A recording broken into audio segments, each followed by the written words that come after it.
So I'm going to go ahead and do some practice with arranging and grouping things. So what I need to do is I need to make this series of objects look like this image over here, and I'm going to do that basically by arranging these different objects and moving through their groups in isolation mode. So the first thing I notice is that this big green area up here and this sun, they need to be all the way in the back. So what I can do first is select the green area, select the sun, and then I'm also going to select this blue sky area. And then I'm going to right click or control click and do arrange and send to back. And that right away reveals a lot of the things I need to work with.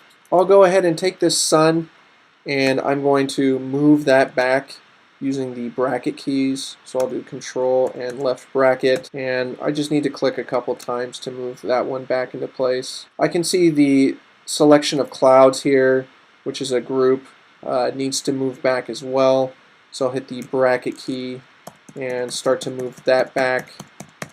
And when I have trouble having this go all the way back, I know that it might be too high up on the stack. So I'm going to go ahead and right click on that and arrange it. I'm going to send that to the back. Now while it's still selected, I'm going to hold down on the command key, and this time I'll start hitting the right bracket tool.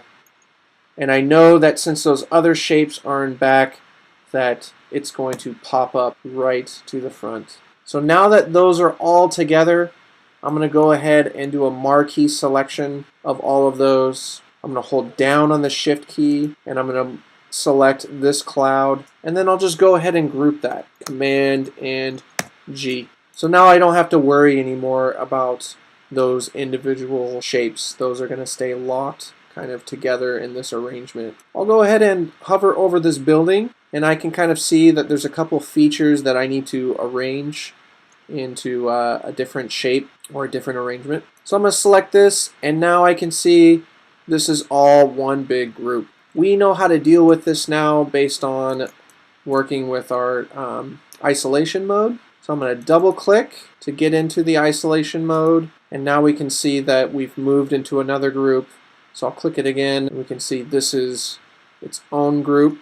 I'll double click again. There we go. Now we have just this part. I'll go ahead and hit Command Z. I'm going to go ahead and arrange this all the way to the back. So I'll right or command or control click, arrange, send to back. And it's basically sending it to the back of just that group.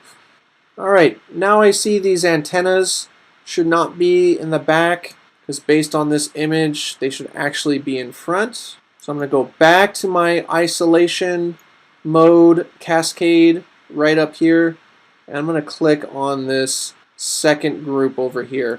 And now I can hover and click on this individual shape here. I'll do shift click of this individual shape here, and I will do a control or right click, arrange, and bring to front.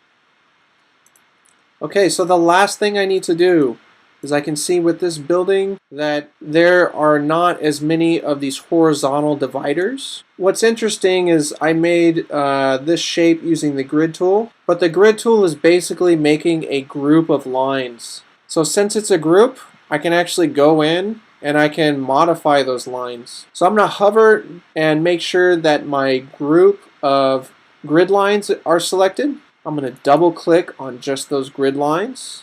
And now I can modify individual grid lines. So in this case, I'm going to go to the second one and delete it. I'll go to the one after that and delete that.